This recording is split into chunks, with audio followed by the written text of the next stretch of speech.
Have you ever wondered what it takes to truly come home? Not to a place, but to yourself? Welcome to Billionaire Heart Stories, where we believe the best love stories aren't about perfection, they're about transformation. And today I want to share a story about a man who had everything money could buy and nothing his heart needed. About a woman who protected what mattered, even when the world told her to let go. And about a grandfather's final gift. Not an inheritance of wealth, but an inheritance of wisdom. This is The Choice of the Heart. It's a story about second chances, about learning that fixing broken things, whether wind chimes or wounded hearts, requires patience, humility, and hands willing to do the work. Before we begin, if you love romance stories that heal instead of hurt, stories where love is earned through respect, not rescued through money, hit that subscribe button and ring the bell. Every week, we bring you stories that remind you real love transforms. It doesn't just complete. Now, let's go to a small coastal town called Beaufort, where everything is about to change. Julian Ashford had imagined this moment differently. In his mind, arriving at his grandfather's house would be quiet, solemn even. What he hadn't expected was to find a stranger humming softly while organizing books in the living room. Barely remembered. The woman didn't look up when the door creaked open. Sunlight streamed through dusty windows, catching particles that danced between them like tiny witnesses. "You're early," she said, still focused on a leather-bound volume.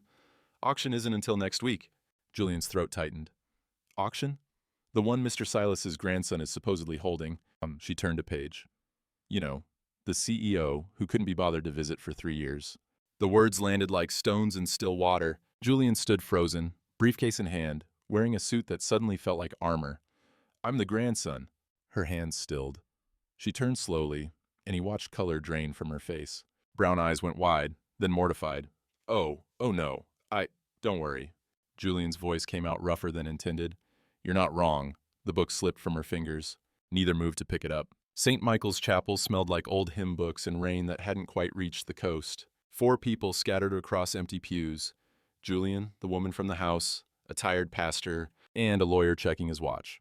Julian had worn his most expensive suit. Now he wondered why. Who was he trying to impress? A man who couldn't answer? A town that didn't know him? Across the aisle, Clara, he'd learned her name from the program, placed wildflowers on the casket. Her hands trembled. She'd brought flowers. He'd brought nothing. Their eyes met once. She looked away first. The pastor spoke words Julian didn't hear, something about rest and peace and reunion. Julian thought about the email he'd sent 3 months ago. "Can't make Thanksgiving." Investor meeting ran late. The lie had been automatic. The meeting hadn't run late. Julian just hadn't wanted to leave the city. Now Silas was gone, and Julian was wearing a $2,000 suit to a funeral attended by 4 people, holding a guilt he didn't know how to carry. The lawyer's office had nautical paintings that looked expensive and impersonal. Julian sat in leather that creaked. Clara perched on the chair's edge, like she might need to run. "The house and all personal property," the lawyer read, "shall be managed by Clara Thompson. Julian inherits only if he remains in Beaufort for 60 consecutive days and completes the property repairs under Clara's guidance." Julian's jaw clenched. He left everything to her?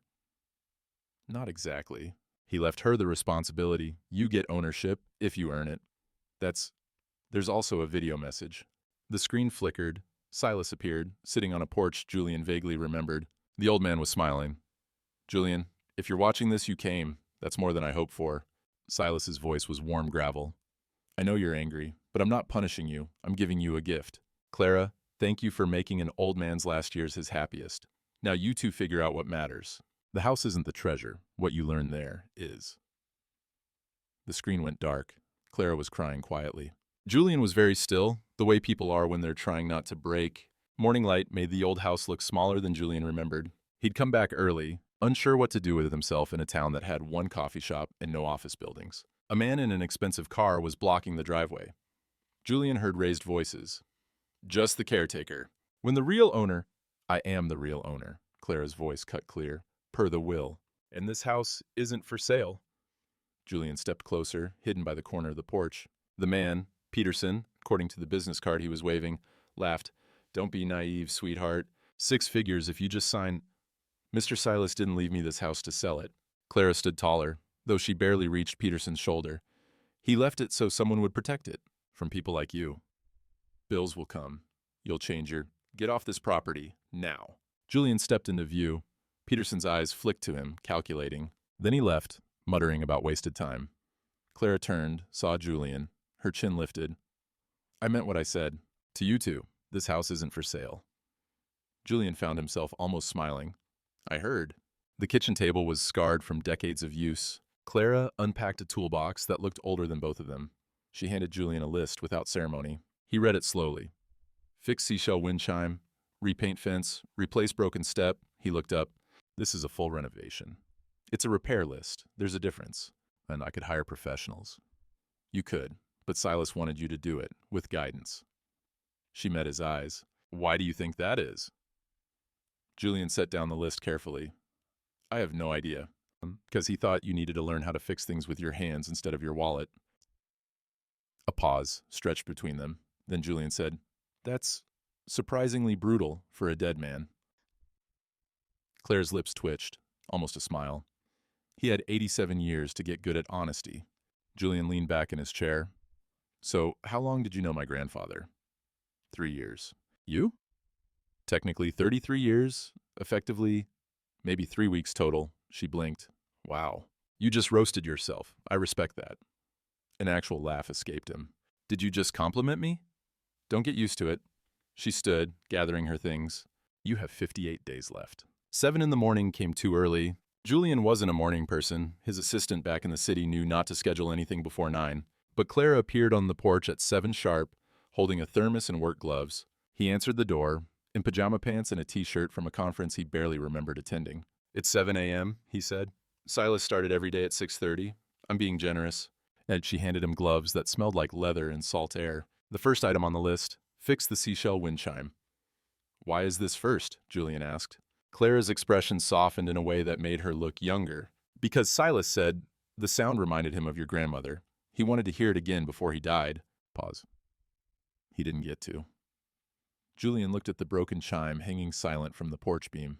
Shells and driftwood, tied with fishing line that had frayed and broken. Something simple. Something he could have fixed in an afternoon, if he'd been here. His phone buzzed. Email from Brad. Bored asking questions, call me. Julian silenced it.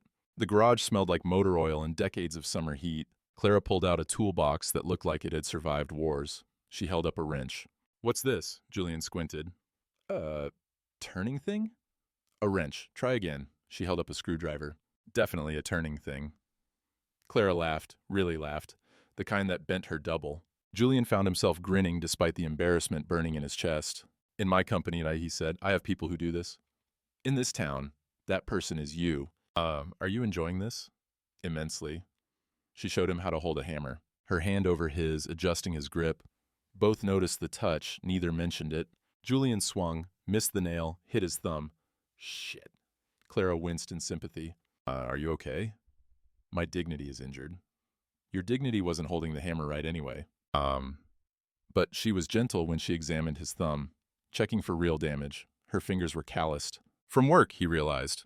Real work. Not the kind done at standing desks with ergonomic keyboards. The garage smelled like coconut. Her shampoo, he thought. Then felt strange for noticing. 5 hours later, they were both covered in dust and defeat. The wind chime lay in pieces on the workbench, more broken than when they'd started. Julian had a splinter, a bruised thumb, and a profound new respect for people who built things. Clara pulled a container from her bag. Brownie, on the house, to make up for your injured dignity. Julian accepted it, surprised. You made this? This morning, figured you'd need it. And they sat at the kitchen table, eating in silence. Outside, waves rolled steady against the shore. Julian realized he hadn't checked his phone in 4 hours. A personal record. How did you meet him? He asked. Silas? Clara licked chocolate from her thumb. I worked at the diner. He came in every morning, 7 sharp, ginger tea and toast, never missed a day for 3 years. That's a long time to eat breakfast. One day I asked why he always sat alone. He said, I'm not alone. I'm with my thoughts. I said, thoughts are terrible company. He laughed. We talked every morning after that. What did you talk about? Everything. Books, weather, his wife. She paused. You. Julian set down his fork. Me? He was proud of you. Worried, but proud. The brownie turned to ash in his mouth. Proud. Of what? Of a grandson who'd built a fortune and forgotten the man who'd taught him to fish? Clara watched him with steady brown eyes. Outside, the broken wind chime hung silent. Inside, something in Julian's chest began to crack open. Julian sat in his rental car, phone pressed to his ear, watching the sunset over water that stretched to forever. Board meeting next week, Brad said. They're discussing your extended absence. This doesn't look good. I told them, family matter, 60 days. They don't care. Stock dropped 8%. Investors are nervous. You need to come back, or at least do a video appearance. Julian closed his eyes. I'll send a statement. A statement? Julian, they're talking about interim CEO replacement. Let them talk. I have 56 days left. You're going to lose everything for a house? The question hung in the salt air. Julian thought about Clara's hands scarred from real work, about Silas sitting alone for 3 years, drinking tea with a waitress who'd bothered to ask why. Maybe, Julian said. Brad's silence spoke volumes. Then, call me when you come to your senses. And the line went dead. Julian sat in the dark, watching lights flicker on in the old house, wondering which version of sense Brad meant. Saturday morning, Clara took him to the hardware store. Julian had assumed it would be like Home Depot. Sterile aisles, self-checkout, anonymity. Instead, he walked into a space that smelled like sawdust and coffee, where everyone turned to look. The owner, Mike, knew Clara by name. Who's your friend? She hesitated. This is Julian, Silas's grandson. The temperature in the room dropped 5 degrees. Mike's smile stayed put, but his eyes went cool. Condolences, Silas was a good man. Julian tried to pay for $15 of supplies with his credit card. Mike shook his head. Card readers broken, cash only. Julian didn't carry cash, never had to. Clara pulled out a worn wallet, counted bills. Outside, Julian's face burned. I'll pay you back. And it's $15, not $15,000. Still, she studied him in a way that made him want to check if his shirt was on backwards. You really don't know how to be normal, do you? I'm learning it's harder than running a company. Most real things are. They walked back in silence, Julian carrying bags he'd normally have had delivered. The sun was warm. The air tasted like salt. A kid on a bike rang his bell as he passed. Clara waved. Julian felt like an alien visiting from a planet where nothing grew. On the 7th day, Julian finally got it right. The fishing line held. The shells hung level. When wind caught them, they sang, a gentle tinkling that sounded like laughter, or memory, or something in between. Clara stood on the porch steps, frozen. Tears slid down her face, silent and steady. Julian's stomach dropped. Did I do it wrong? She shook her head, unable to speak. He sat beside her, not close enough to crowd, close enough to matter. He used to sit here every evening and listen to it, she finally said. Said it sounded like her voice. Julian looked at the chime, swaying in the breeze. He thought about his grandmother, who died when he was 7. He barely remembered her face. But Silas had remembered everything, her laugh, her voice, the way wind through shells could bring her back for just a moment. I'm sorry, Julian said. About everything, about not being here, about not knowing what he loved, what he needed, what mattered to him. Clara wiped her eyes with the back of her hand. You have 53 days left to learn. Is that enough? I don't know, but it's more than you gave him before. The chime sang. Julian listened. For the first time, in longer than he could remember, he wasn't thinking about what came next. He was just here, in this moment, with this woman, hearing something beautiful that he'd made with his own clumsy hands. It was enough. For now, it was enough. Monday arrived with fog thick as cotton. Julian woke at 6:30, voluntarily, which shocked him almost as much as the fact that he'd slept through the night without Ambien. He'd been taking it for 3 years. Apparently, his body knew how to sleep when his mind finally stopped screaming. He made tea, too much ginger, water too hot. When Clara arrived, she tasted it and tried very hard not to wince. That bad? She was diplomatic. It's bold, very bold. You mean terrible? She laughed, setting down the mug. Less ginger, more honey, and let it steep. Don't boil it to death. Julian opened his phone, started typing notes. She watched, amused. You're taking notes on tea? I take notes on everything. I can tell. They sat in comfortable quiet. Clara read the local paper, actual newsprint, the kind that left smudges on fingers. Julian checked emails with his laptop half closed, like he was trying to hide from his own inbox. One email subject caught his eye. Urgent. Board vote scheduled. He closed the laptop entirely. Clara glanced up but didn't ask. Outside, the fog was lifting. Through the window, Julian could see the ocean appearing, piece by piece, like a secret being revealed. The fence needed 2 coats. They worked side by side. Julian learning that painting required patience he didn't have and precision he couldn't fake. Paint ended up in his hair, on his shoes, everywhere except where it belonged. 30 minutes passed in silence. Then Clara asked, Can I ask you something? Sure. Well, why didn't you come back? Even once. Julian's brush stilled. The question he'd been avoiding, spoken so simply it hurt, because I was afraid, was of what? That he'd see me and be disappointed, that I'd built this whole life he wouldn't understand or respect, that I'd become exactly what he didn't want me to be. Which is? Successful and lonely. Clara set down her brush. Paint dripped slow as confession. My dad left when I was 12. Promised he'd come back when he got his life together. That was 16 years ago. I'm sorry. Don't be. It taught me something. People who love you don't need perfect circumstances. They just need to show up. Is that why you're angry at me? I'm not angry. She picked up her brush again, strokes steady and sure. I'm sad for Silas. He wanted you here so badly. Julian felt something on his cheek, paint or tears, he wasn't sure which. Clara reached over with a rag, then stopped herself. Handed it to him instead. Their fingers brushed. Both noticed. The fence was half white, half gray. Neither of them was very good at this.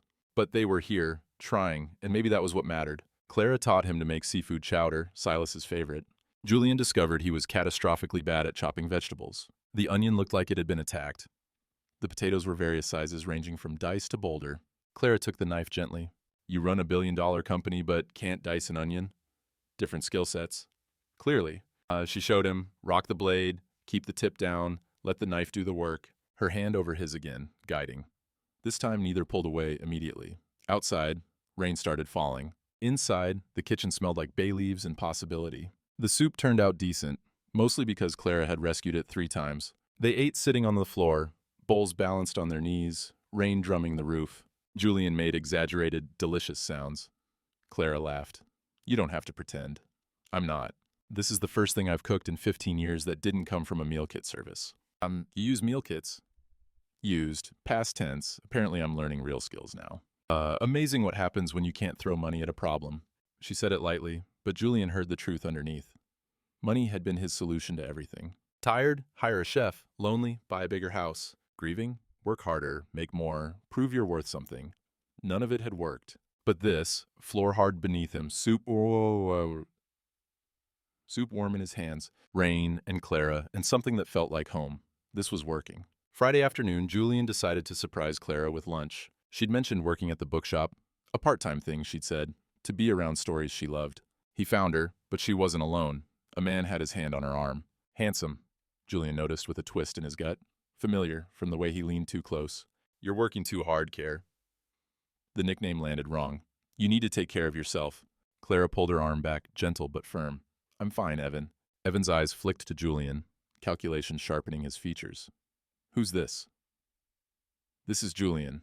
He's the grandson. Recognition then mockery. The CEO. Funny, Silas used to say his grandson was too busy to visit. Guess you found time now that there's an inheritance. Julian's hands fisted. He made himself breathe. Clara, I'll come back later. He left before she could explain. Outside, the air felt too thin. Behind him, he heard Evan's voice. Candy vendor's not from around here, is he? Julian kept walking. He'd been called worse. But somehow, from this stranger in this town that wasn't his, it cut deeper than any boardroom insult ever had. Clara caught up to him 3 blocks later. He's my ex. From 2 years ago. Julian tried to sound casual. You don't owe me an explanation. I know, but I want to give you one.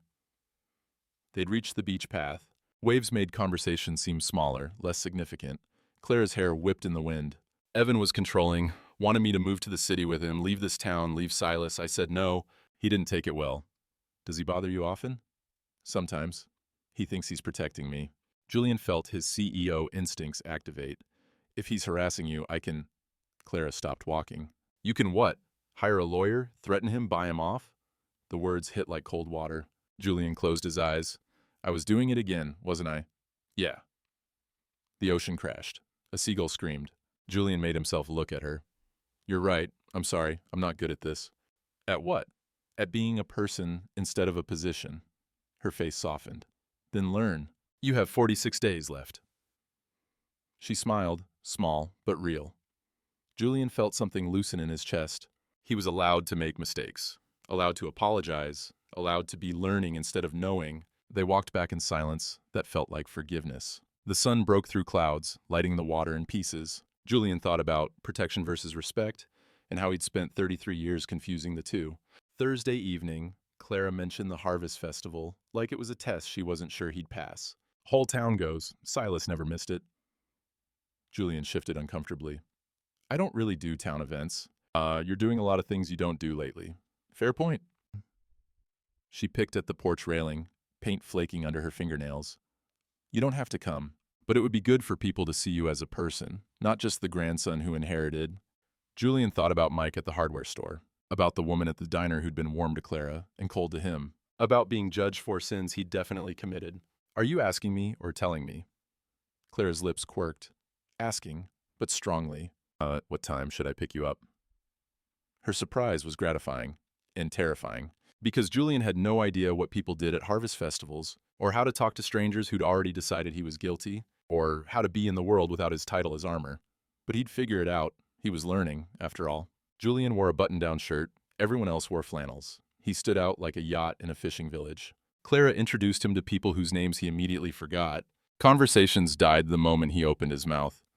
A local carpenter asked what he did. Private equity. What's that mean? I buy companies, restructure them for efficiency, then sell them. So you fire people? Sometimes that's part of it. The man walked away. Clara touched Julian's elbow, gentle. He was drowning, and they both knew it. Then a little girl, maybe 7, appeared. Are you Miss Clara's boyfriend? Julian's face went nuclear. That's Clara rescued him. He's a friend, sweetie. The girl studied Julian with the brutal honesty of children.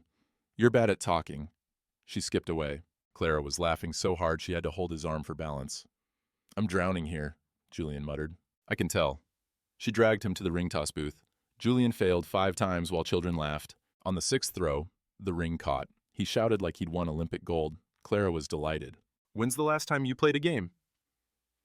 Julian stopped, prize clutched in his fist.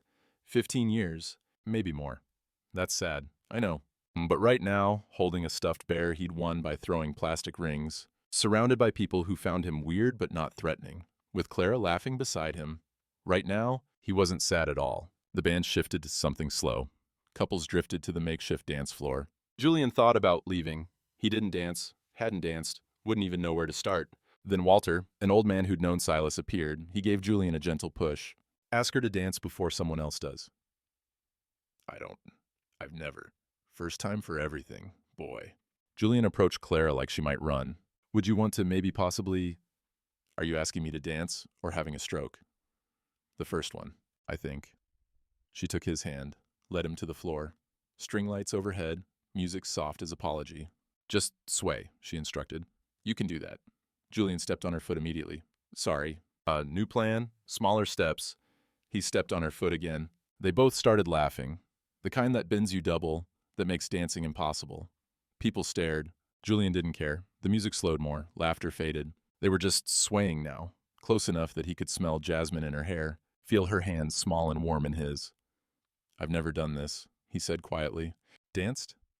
Felt like I wanted time to stop. Her breath caught. Oh. They swayed under string lights and stars. And Julian thought, this is what I've been missing. Not the dancing, the wanting to stay. They walked home along the beach, buzzed from hard cider that tasted like apples and poor decisions. Julian felt brave, or stupid, hard to tell the difference. Can I tell you something? Sure. I'm jealous of my dead grandfather. Clara stopped walking. What? He knew how to make you laugh, how to make you want to stay. I just give orders and write checks. Her voice went soft. You're learning. You made me laugh tonight. Yeah? When you celebrated the ring toss like you'd won the lottery. Julian leaned closer. The ocean crashed approval. Clara's eyes widened. She knew what was coming. He could kiss her. She'd probably let him. But he'd been drinking, and he wanted to do this right. Whatever this was. He pulled back. Not like this. Not when I've been drinking. Surprise flickered across her face. Oh. I want to do this right. His voice was rough. Whatever this is. This? Us. Maybe. If there's an us. Clara studied him for a long moment. Then she smiled, small and secret. Ask me when you're sober. They walked the rest of the way in silence that felt like a promise. The beach path curved along the shoreline, moon painting everything silver. Clara's flats had rubbed blisters. Julian noticed her limping. Your feet hurt. A little. And he took off his suit jacket, the one expensive thing he'd worn. Here. She looked confused. How does a jacket help my feet? It doesn't, but you're cold. And I can't do anything about your feet unless I carry you, which would be weird. Clara laughed, putting on the jacket. It swallowed her. Very weird. But if you want, I'm good. They kept walking. His jacket smelled like cedar and coffee, expensive and strange. Clara pulled it tighter. Julian noticed, felt something warm spread through his chest. She'd taken his jacket, small thing, but it felt like claiming, like maybe she was thinking about us, too. Above them, stars wheeled in patterns ancient and indifferent. Below them, waves erased their footprints as fast as they made them. But between them, something was being built, slow and careful and terrifying. Julian didn't know what came next. But for once, not knowing felt like freedom instead of failure. Monday morning, Julian had it right. The tea was perfect, right amount of ginger, honey, steep time calibrated to the second. When Clara sipped it, her eyes widened. You got it right? Julian tried not to look smug. Took me 8 tries this week. You've been practicing? Every morning at 6. And they fell into their ritual, Clara with the paper, Julian with his laptop. Occasionally, she'd read a headline aloud. He'd comment with CEO brain, market analysis, efficiency recommendations, strategic pivots. She'd laugh at how seriously he took news about the town's new traffic light. It's infrastructure investment, he insisted. Impacts property values, pedestrian safety, commercial development. It's a stop sign that blinks. Still. She shook her head, smiling into her tea. Outside, fog rolled thick. Inside, the kitchen smelled like ginger and something that felt like home. Julian's laptop pinged. Email. Board. Vote. Friday day 21. Make your case or lose everything. His jaw tightened. Clara noticed, but stayed quiet. This was his to carry. She wouldn't ask until he wanted to tell. The tea was getting cold. Julian closed his laptop and drank it anyway. The secondhand bookshop smelled like vanilla candles and pages that had outlived their first readers. Clara brought him here on Tuesday, her favorite escape. Narrow aisles, books stacked floor to ceiling, a cat sleeping on the counter. They browsed separately at first, then together. Julian found the notebook wedged between cookbooks. Have you read this? 3 times. Clara's voice went soft. Silas read it too. Said it reminded him of his wife. Did he talk about her often? All the time. Her name was Margaret. They met at 19, married at 21, were together 52 years before she died. Julian traced the book's spine. How did he survive losing her? He said he didn't survive. He just learned to live with a her-shaped hole in his world. Clara touched the book, gentle as prayer. He said love like that doesn't end. It just changes addresses. Silence stretched. The cat yawned. Outside, rain started. Do you believe in love like that? Julian asked. The kind that lasts? Clara's answer came slow. I want to, but I'm scared to. Why? Because everyone I've ever loved has left. Dad, Evan, Silas. Her voice cracked on the last name. What if I'm the problem? What if I'm the reason they go? Julian took her hand without thinking. Her fingers were cold. He held them carefully, like something precious and breakable. I'm still here, he said. She looked at their joined hands. For now, you have 39 days left. Well, what if I stay after? Why would you? Maybe I'm finding reasons to. The rain got louder. Neither let go. The cat stretched and went back to sleep. In a bookshop that smelled like other people's stories, they stood holding hands and not saying the things they were both thinking. Outside, the rain turned to downpour. Inside, they were dry and terrified, and together. Wednesday morning, Clara tried to teach Julian to fish. It went catastrophically. He talked too loud, scaring everything within a mile radius. His line tangled 4 times. He dropped the bait container in the water, then tried to fish it out with the fishing rod, nearly falling in himself. You're supposed to catch the fish, not declare war on them. I'm negotiating. They're not accepting my terms. Fish don't negotiate. Everything negotiates. Not fish. Clearly. After 2 hours of failure, Julian caught 1 tiny fish. He celebrated like he'd won Olympic gold. Again. Clara clapped, genuinely happy for him. We should cook this, he said. It's 4 inches long. Doesn't matter. I caught it. You're releasing it. But I caught it. Julian. He pouted. Actual pouting, like a child. Then gently released the fish. It swam away, probably traumatized. Clara kissed his cheek without thinking, then froze. Julian froze too. Then they both pretended it hadn't happened, even though both their faces were bright red. The fish were probably laughing. Julian would have laughed too if he could remember how to breathe. Thursday brought storms that made going outside impossible. They played checkers. Julian lost 4 games straight. I'm terrible at this. You're terrible at anything you can't control, Harsh but accurate. Rain hammered the roof. They abandoned the game, sat on the floor with their backs against the couch. Thunder rolled distant as memory. Can I ask what you're running from? Clara's voice was gentle. Julian stared at the ceiling. What do you mean? Your company, you built it for 15 years. Now you're here, ignoring emails, letting it fall apart? Why? The truth came out slow. Because I don't know if I want it anymore? What do you want? I don't know. That terrifies me. Why? I've always known exactly what I wanted. Success, money, respect. Now those things feel, he gestured helplessly, empty. What feels full? Julian looked at her, really looked. Brown eyes, steady as gravity, hair falling out of its ponytail. Paint under her fingernails from yesterday's fence work. This, he said, being here, with you. Thunder crashed, neither flinched. Outside, the storm raged. Inside, something quiet and terrifying was taking root. Friday evening, Julian attempted to cook pasta to return Clara's many favors. It went exactly as well as expected, which is to say, catastrophically, he burned the sauce. Overcooked the noodles to mush, set off the smoke alarm twice. Clara opened windows, laughing so hard she had to hold the counter. How did you burn water-based sauce? It's a skill. They ordered pizza, sat on the kitchen floor, eating straight from the box, grease staining the cardboard. I'm the worst cook alive. You're improving. I burned soup last week. Okay, you're not improving. They laughed until their sides hurt. Then Clara had sauce on her nose. Julian reached to wipe it. Without thinking, this time he didn't stop. Gentle touch. Her skin warm beneath his thumb. Both froze. You have some too, Clara whispered. She wiped sauce from his cheek, fingers lingering. Neither pulled away for several seconds that felt like years. The pizza was getting cold. Neither cared. Outside, stars were coming out. Inside, something was shifting. Tectonic plates of the heart rearranging into new configurations. Julian's phone buzzed. He ignored it. Clara's hand was still on his face. He turned into the touch, eyes closing. Tomorrow, the world could end. Tonight, this was enough. Saturday afternoon, they cleaned the attic. Dust thick as history, boxes labeled in handwriting Julian vaguely recognized as his grandmother's. Clara found the photo album wedged behind Christmas decorations. She opened it carefully. Inside, Julian as a child, 4, maybe 5. Silas holding him, both laughing, beach in the background. Julian stared. I don't remember this. More photos, birthday parties, fishing trips, Christmas mornings, evidence of a relationship Julian had let himself forget. A grandfather who'd loved him before Julian learned to measure worth in dollar signs. He loved me. Julian's voice broke. I forgot he loved me. The first tear fell, then more.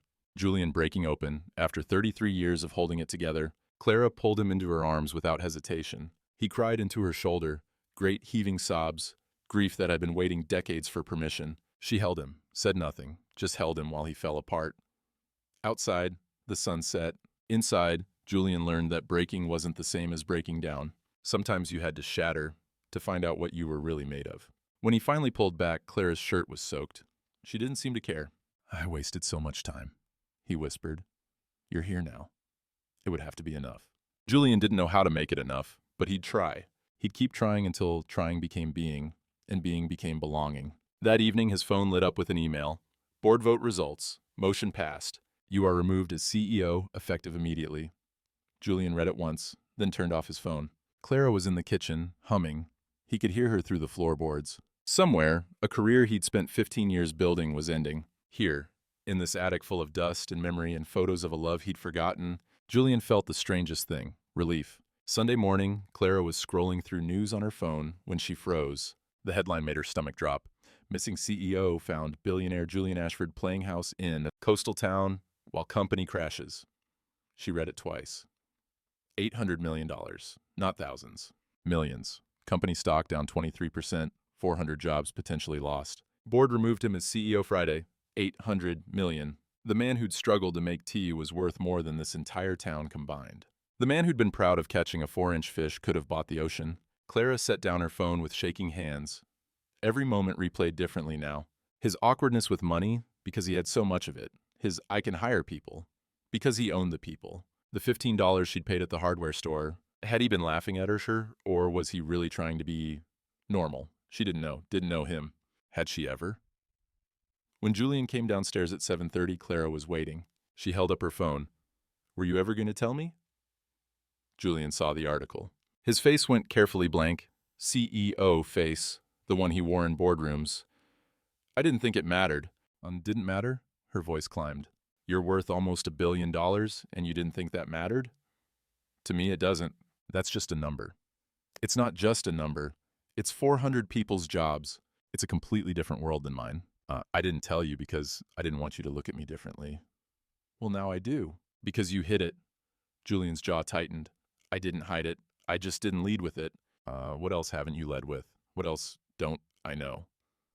Nothing. Everything about me here is real. How can I believe that when you lied about who you are?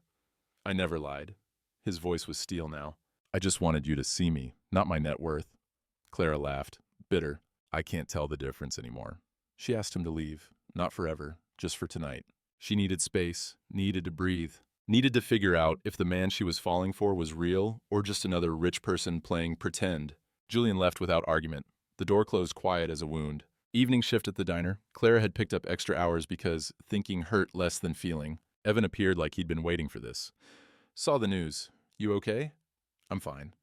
800 million, Clara. That's not just rich. That's a different species. She bristled. He's still a person. Is he? Evan leaned on the counter. From where I'm sitting, he's a guy who destroyed his own company and 400 lives to play house with you for 2 months. That's not love. That's a project. You don't know him, do you? Really? Clara's hands fisted. Why are you here, Evan? Because I care about you. No. She met his eyes. You want me to doubt him, so I'll come back to you. Evan's mask slipped. That's not... Leave.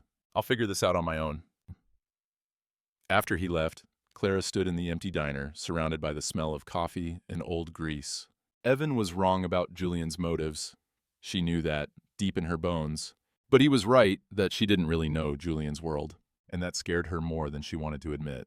Monday evening, Julian found Clara walking alone on the beach. She didn't send him away. That felt like permission. I know you don't want to see me. I didn't say that. You didn't have to. Waves crashed. Seagulls screamed. The sun was setting, painting everything gold and temporary. You asked what else you don't know, Julian said. Here's the truth. I lost my company Friday.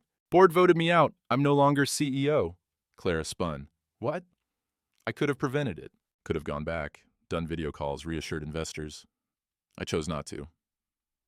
He stared at the horizon. Because, for the first time in my life, I didn't want to. The company I built for 15 years, it's gone, and I don't care. You lost everything? Not everything. I still have money, more than I'll ever need. But the title, the power, the respect, gone. Pause. The ocean filled the silence. You asked if I was using you, if this was a project. The answer is no. But I understand why you'd think that. Julian's voice dropped to something raw. The truth is scarier. I don't know what I'm doing. I don't have a plan. I just know I don't want to leave. Why? He looked at her finally. Because when I'm here, I'm not empty anymore. Clara felt tears coming. She blinked them back. I need time. I understand. Not to decide if I trust you. To decide if I'm brave enough to. Julian blinked. You think it's about bravery? My dad left. Evan wanted to change me. Silas died. Everyone I love either leaves or I lose them. So, yeah, trusting you is about bravery. What can I do to help? Give me 3 days. No grand gestures. No trying to fix this. Just let me think. Okay. Will you wait? As long as you need. Clara walked away. Julian let her go, respected her boundary, stayed on the beach until dark, then walked back to a house that was starting to feel like home, but might not be his to keep. Above, stars emerged, indifferent, eternal. Julian had never felt smaller or more human. 3 days. Clara spent them working double shifts, avoiding the house, thinking until her head hurt. Thursday evening, she found Julian on the porch. He looked like he hadn't slept. Neither had she. Hi. Hi. Stars overhead, wind chimes singing. I thought about what you said, about being empty. Clara's voice was steady. I know that feeling. I've been empty since Silas died. Since before that, actually. Julian waited. Evan made me feel small. My dad made me feel abandoned. But you, she stepped closer. You make me feel seen, like I matter. Not because I'm useful, but because I'm me. You do matter, more than you know. I'm still scared. Me too. Of what? That I'll mess this up, that I'll hurt you without meaning to, that I'm not good enough for you, Clara almost laughed. You're a former billionaire, and you think you're not good enough for a waitress? You're not a waitress. You're Clara, And yeah, I'm not good enough. Wind filled the silence. Then Clara asked the question that had been building for 3 days. Can I kiss you? Julian's surprise was gratifying. She'd asked, taking control, not waited for him to make the move. Please, he said. The kiss was soft at first, then deeper, Julian's hands in her hair, Clara's arms around his neck. Neither rushed. When they pulled apart, foreheads pressed together, breathing synchronized. Stay, Clara whispered. I'm not going anywhere. The wind chimes sang approval. Above them, stars wheeled. Below them, the ocean kept its ancient rhythm. Between them, something fragile and fierce was taking root. It might not last, but it was real, and real was enough. Friday morning arrived with fog and certainty. Julian made perfect tea. Clara came downstairs. They smiled at each other like people who'd crossed some invisible threshold. He handed her the cup. She kissed him, quick, natural, like they'd been doing this for years instead of hours. The whole town will know by noon, Clara said. Know what? That you kissed me. You kissed me, technically. They won't care about technicalities. Do you care? Clara thought about it. About Evan's judgment, the town's whispers, the impossibility of a waitress and a former CEO. Then she looked at Julian. Paint under his fingernails, hair sticking up, making tea at 6:30 because he'd learned she liked it. No, she said. Do you? Not even a little. They sat closer than before, shoulders touching, her head on his shoulder while she read the paper, his hand in her hair, absent-minded. Peace felt like this, apparently, quiet and warm and simple. Outside, the fog was lifting. Inside, everything was clear. Saturday morning, Mr. Peterson returned with a new offer. $3 million, 10 times market value. Mr. Ashford, I know you understand business. This is exceptional value. Julian was painting the porch railing. He didn't look up. Not for sale. Everything is for sale at the right price. Not this. You haven't even inherited it yet. What if the woman changes her mind? Now Julian looked up. She won't. And when I do inherit it, the answer will still be no. Peterson's frustration showed. This is a terrible business decision. Then it's a good thing I'm not making a business decision. I'm making a life decision. Peterson left, tires spitting gravel. Clara stood in the doorway, having heard everything. Julian went back to painting like it was nothing, like he hadn't just turned down enough money to fund a small country. She'd been testing him, she realized. Waiting to see if money would win. It hadn't. He'd passed. Saturday evening, they lit the fireplace for the first time. Sat on the floor with wine from the local vineyard. Not expensive, just good. Clara asked the question that had been building. If you could do anything now, what would you do? Julian thought. Invest in small companies, not to flip them, to help them grow.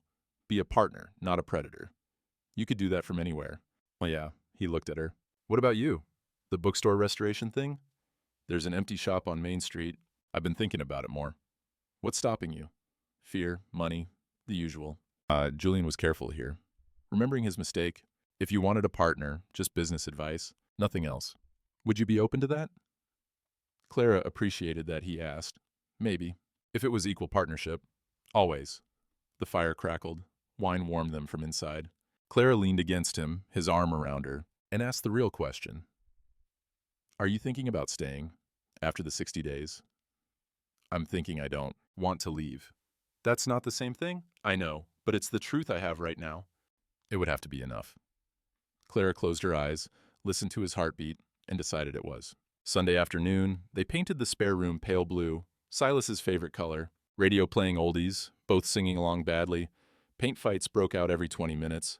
Clara got paint in Julian's hair. He retaliated, daubing her nose. They laughed like children, like people who'd forgotten how to take life seriously. What should this room be? Julian asked. What do you want it to be? Office, maybe? For the investment work? Clara stopped painting. You're really thinking long-term. I'm trying to. He painted a small star in the corner, hidden behind where a desk would go. A secret. What's that? A reminder of the day I started planning a future instead of running from the past. Clara kissed him, paint covered and all. The room smelled like fresh starts and possibility. Outside, clouds gathered. Inside, they painted a future they hoped would hold. Monday morning brought a certified letter. Clara's old landlord was selling her storage building. She owed $3,200 in back rent from months she couldn't pay while caring for Silas. Deadline? 2 weeks or lawsuit. She didn't have it. Couldn't ask Julian. Too proud, too new. The bank denied her loan. Insufficient credit history. She picked up extra shifts, did math on napkins, cried in the bathroom where no one could see. Julian overheard her on the phone. I'll have the money. I just need more time.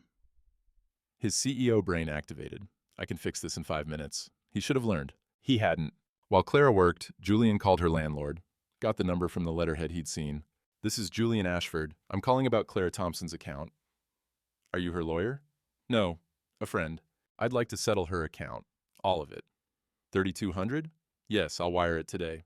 Easiest settlement I've ever had. Julian hung up, feeling virtuous. He'd helped. She was stressed, he had money, problem solved, simple. He didn't see it as controlling. He saw it as practical. The money transferred. Julian felt good. He didn't realize he'd just planted a mum. Evening. Clara got the call. "Your friend paid it off." She came home shaking, not with gratitude, with rage. "What did you do?" Julian looked up, confused. "What do you mean?" "The landlord called. Said you paid my debt." "Oh, yeah, I heard you on the phone and thought." "You thought? You didn't ask." "You were stressed. I could help, so I did." "I didn't ask for your help." Julian stood, genuinely confused. "But you needed it. That wasn't your decision to make." Silence. Clara's hands shook. Then her voice went cold, which was worse.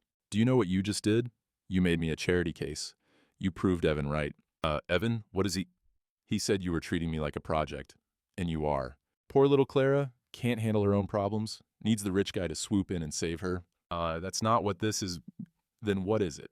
"Because from where I'm standing, you just did exactly what my father did, what Evan did, what every man in my life has done, decided what I needed without asking me." Julian saw it then. His mistake. His arrogance.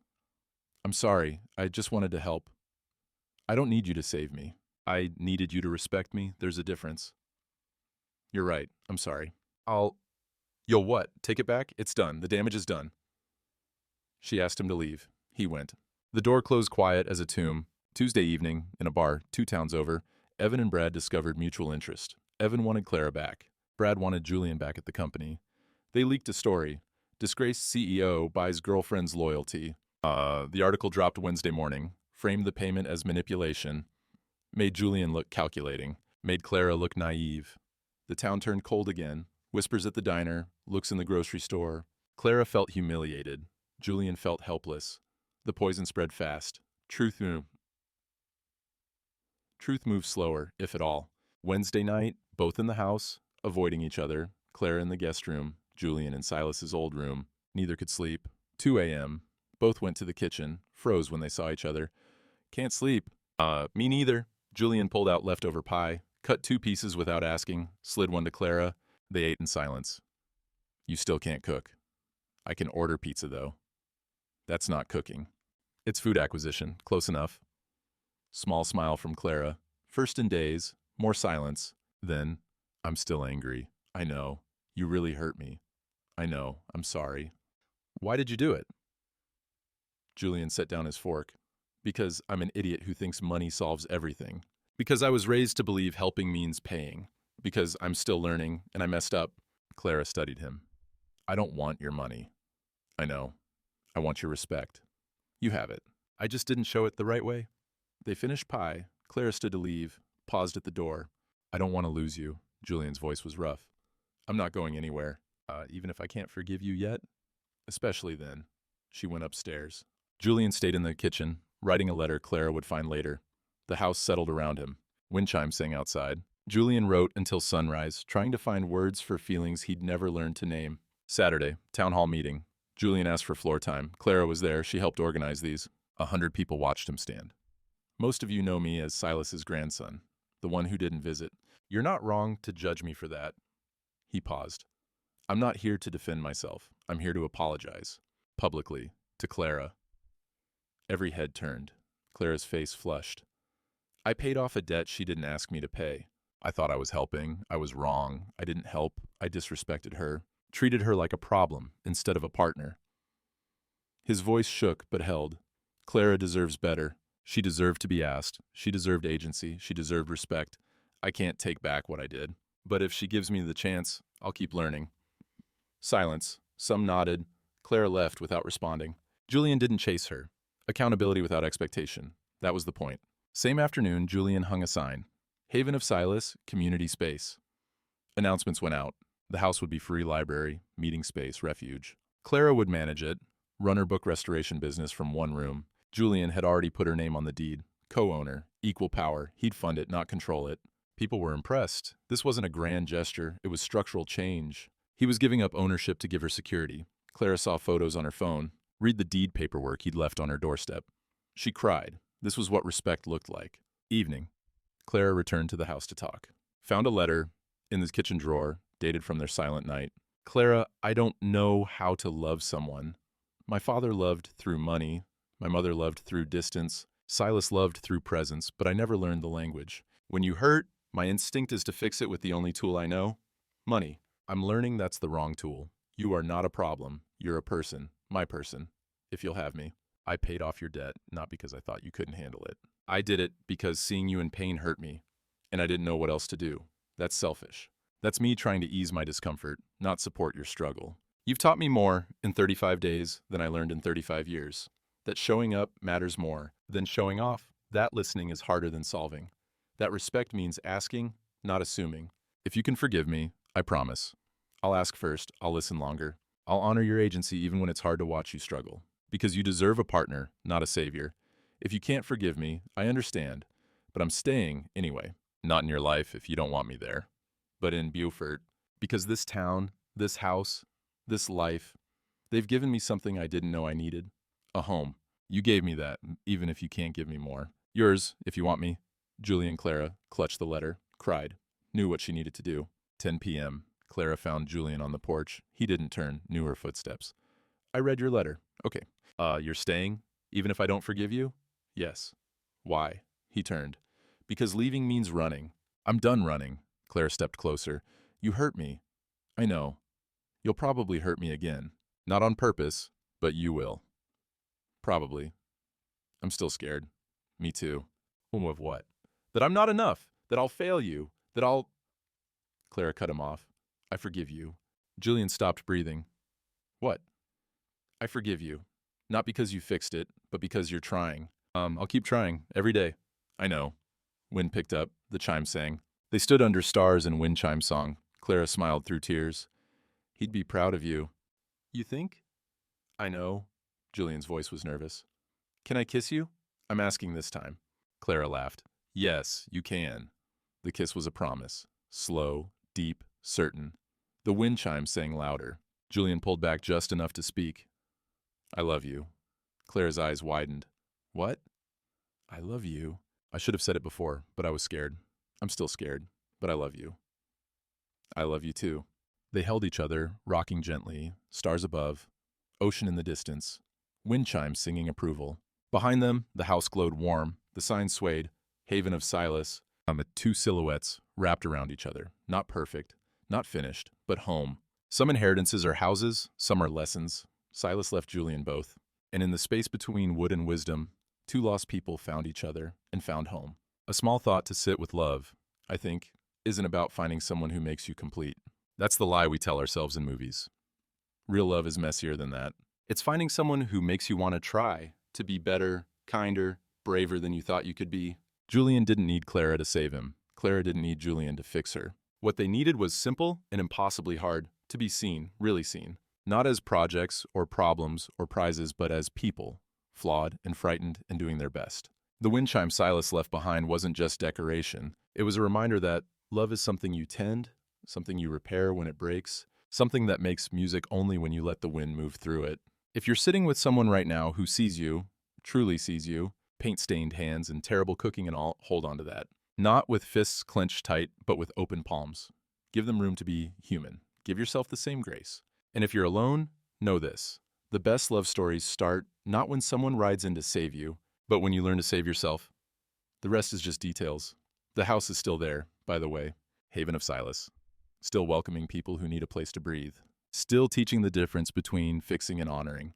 Between helping and respecting. Still singing when the wind is right. This story is a work of fiction. Names, characters, places, and incidents are products of the author's imagination, or are used fictitiously. Any resemblance to actual events, locales, or persons, living or dead, is entirely coincidental. For Silas and all the grandfathers we wish we'd called back.